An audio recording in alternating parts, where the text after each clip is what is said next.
Have you ever wanted to play piano in that beautifully expressive and thoughtful minimalist style that you hear from artists such as Ludovico Einaudi or in Hans Zimmer's Interstellar theme? Today I'm going to show you how you can recreate this sound at home on your own piano by breaking down some of the characteristics that give this type of minimalism its distinctive sound. And by the end of this video, you'll be able to improvise some of your own reflective piano music with that signature cinematic sound.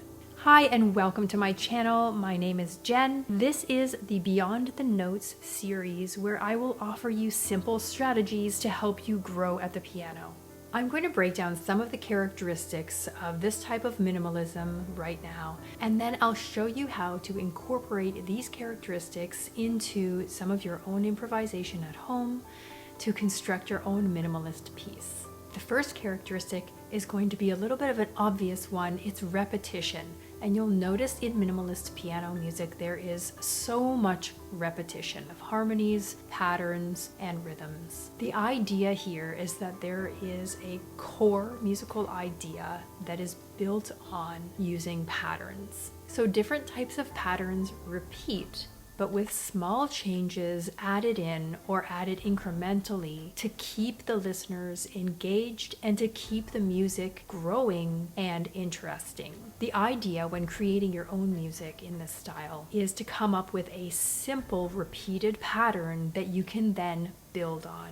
The second characteristic I want to draw your attention to is the use of broken chords, repeated arpeggiated patterns, usually in the accompaniment or left hand. In this style of music, the left hand accompaniment offers a steady and even, but yet flowing accompaniment with all of those broken figures.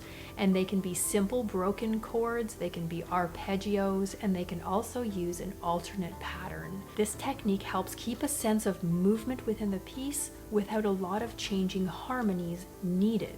And you can use the broken accompaniment figures to help build tension in the music as well by simply changing the note values from something like quarter notes to eighth notes or from eighth notes to 16th notes. The third characteristic these minimalist pieces often include a use of simple and diatonic harmonies. Diatonic means that it belongs to the key in which it was written, and so you won't find a whole lot of modulations or even chromatic notes in these pieces. They're usually simple chords that belong to the home key, such as 1, 4, 5, or 6. Even though the harmonies in these pieces can be simple, the changes of harmony are still refreshing and new because the piece has lived in a certain harmony for a longer period of time, using those repeated notes we talked about earlier. The fourth characteristic of minimalist music I want to talk about is the melody.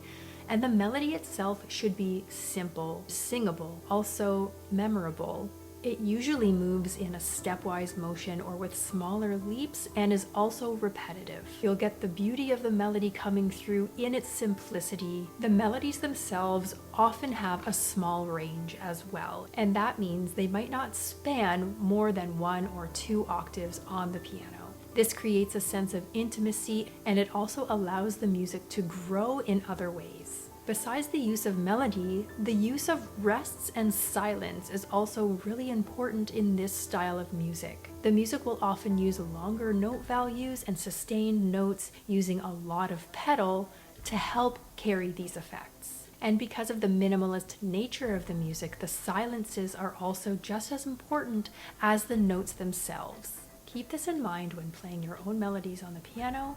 Give it time to breathe and feel unhurried. The final characteristic I want to mention is the use of dynamics, dynamic growth, and also textural growth, or an increase or thickening of the musical texture itself. You'll notice when listening to these pieces, they often start very simply with 1 or 2 lines of music and grow very gradually throughout the piece towards a climax near the middle or end. The layers grow by adding either more notes or more layers and perhaps faster note values, extra rhythms, maybe even octaves, but keeping within that repeated and simple harmonic framework.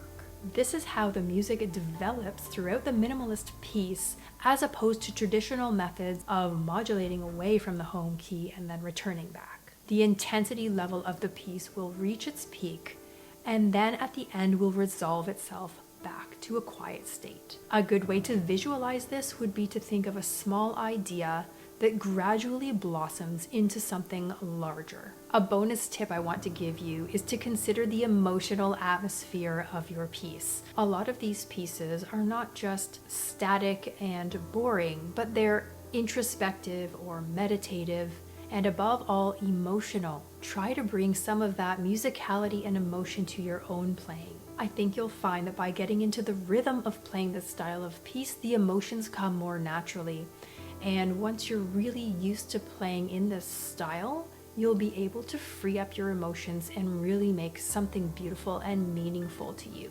I'm going to start playing, I'm going to start improvising a minimalist style piece using some of the characteristics that I talked about today. I briefly sat down at the piano and decided on a musical motive for my melody and the chords that I want to use in this piece, and they're both very simple. The melody that I want to use is only 3 notes long, E, D, C. I'm in the key of A minor, so 0 sharps and flats, and I'm going to use the chords 6, 4, and 1 in that order. So that will be an F major chord, a D minor chord, and an A minor chord. Now this is just an extra little theory tidbit, but because the first note of my melody is an E, and my first chord is an F chord, that actually turns that chord into a 7th chord. So I'm going to have F major 7, D minor, and A minor, and they're going to sound like this.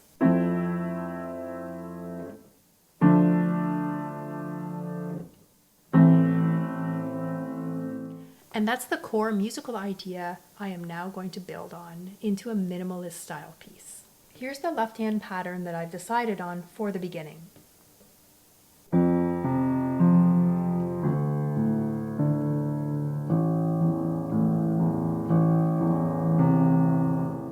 Now I'm going to add the right hand melody notes to the left hand intro part.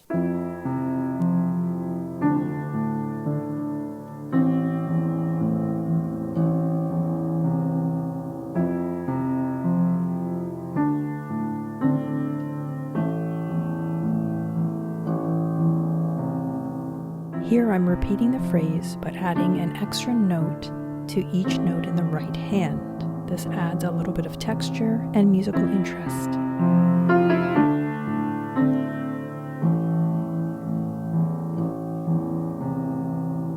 So I could repeat this motive several times, maybe making slight variations in volume or in texture for a little while, and then move on to something different, either melodically or perhaps even changing the left hand accompaniment a little bit.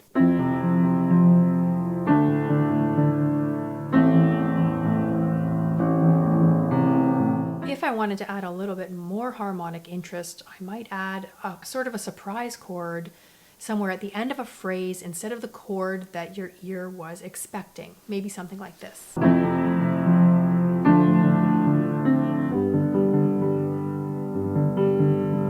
Next, I'm going to try to add some of the dynamic intensity and emotion to the piece and build it up towards the middle.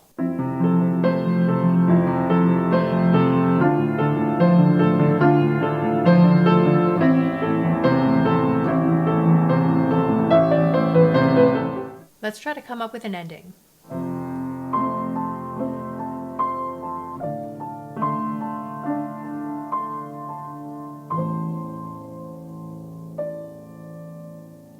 Have you ever played any minimalist style piano pieces, or have you ever wanted to learn one? Let me know if you have a favorite minimalist composer and what pieces you want to learn. And if you love piano pieces that are full of emotion and also personal reflection, especially in a pop classical style, you will love my book called Dedications, and I'll leave a link for that in the description. Check out the next video in this series, Beyond the Notes, where I will share simple strategies to help you grow at the piano right here when it's ready.